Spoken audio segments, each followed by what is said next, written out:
Hi అండి, నేను miss చరిత గట్టు. Welcome back to my channel. So ఈరోజు ఇవాళ స్పెషల్ వచ్చేసి శివుడికి ఎంతో ప్రీతికరమైన నైవేద్యాలండి. సో అవేంటో చూసేద్దామా? చూడండి, చింతపండు పులిహోర దద్దోజనం నా స్టైల్లో ఎలా చేయాలో చూపిస్తాను. Let's get it the process.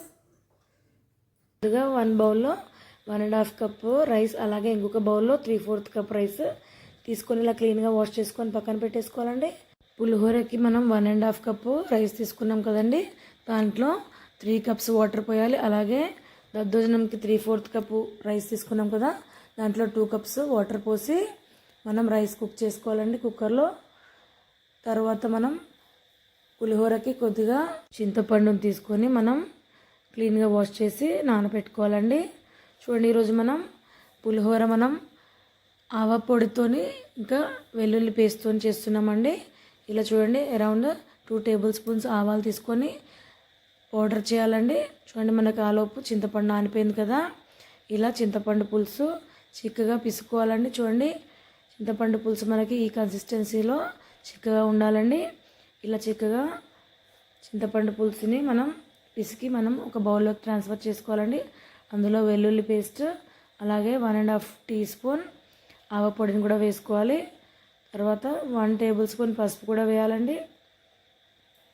ఇలా పసుపు కూడా వేసాక కొద్దిగా కరివేపాకు, అలాగే కొద్దిగా సాల్ట్ కూడా వేసి చింతపండు పులుసుని మనం చిక్కగా మరిగించి పక్కన పెట్టేసుకోవాలి.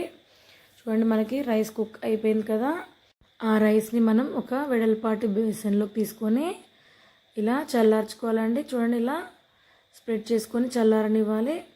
ఇలా చల్లారిన రైస్లో మనం కొద్దిగా సాల్ట్, టేస్ట్కి సరిపడా సాల్ట్, మనం ఆల్రెడీ పులుసులో కూడా వేసాం కదండి, కొద్దిగా సాల్ట్ వేసి అలా చింతపండు పులుసుని కూడా చల్లారిన అన్నంలోకి కలిపేసి మనం ఇలా మిక్స్ చేసుకోవాలండి. అన్నానికి పులుసుని పట్టించాలి.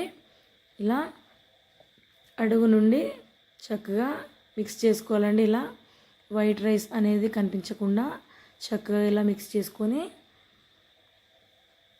ప్రాపర్గా మిక్స్ చేసుకొని పక్కన పెట్టేసుకోవాలి.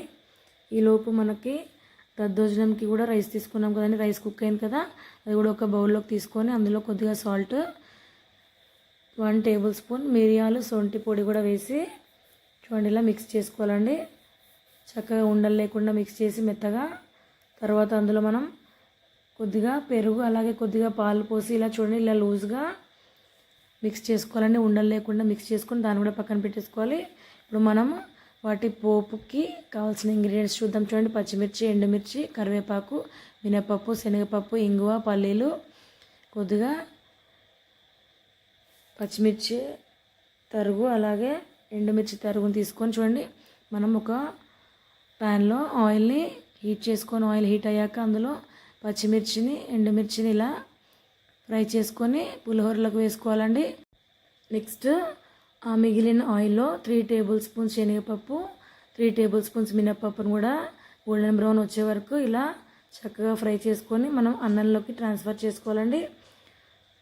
అలాగే కొద్దిగా జీలకర్ర, ఆవాలు కూడా వేసి, పల్లీలు, కరివేపాకు, కొద్దిగా ఇంగువ కూడా వేసి ఇలా ఫ్రై చేసుకొని మన పులిహోరకి పట్టించి ఇలా చక్కగా మిక్స్ చేసుకోవాలండి.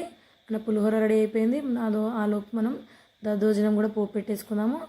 అదే ప్యాన్లో మనం అరౌండ్ 1 టేబుల్ స్పూన్ నెయ్యి వేసుకోవాలండి.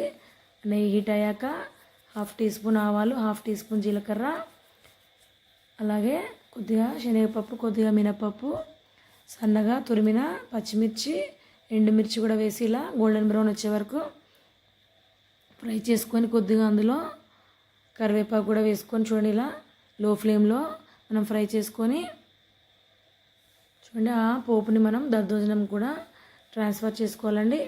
అంతే అండి, వెరీ సింపుల్. శివుడికి ఎంతగానో ప్రీతికరమైన పులిహోర మరియు దద్దోజనం అయితే ప్రిపేర్ అయిపోయాయండి. ఈ దద్దోజనం మీకు ఇలాగే చాలా ఎక్కువ సేపు మనకి ఇలా లూజ్గా ఉండాలంటే మనం అందులో పెరుగు ప్లస్ కొద్దిగా పాలు కూడా యాడ్ చేయాలండి. అప్పుడే మనకి ఇలా దద్దోజనం అనేది గట్టిపడకుండా ఉంటుంది. సో శివుడికి ఎంతో ప్రీతికరమైన పులిహోర దద్దోజనం రెడీ అయిపోయండి. దేవుడికి నైవేద్యం సమర్పిస్తున్నాను.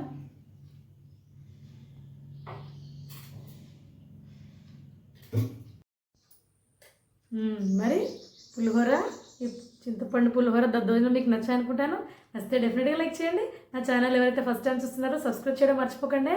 సో మరిన్ని యూనిక్ రెసిపీస్తో మీ ముందుకు వచ్చేస్తాను. అంతవరకు keep watching. Bye. Thank you.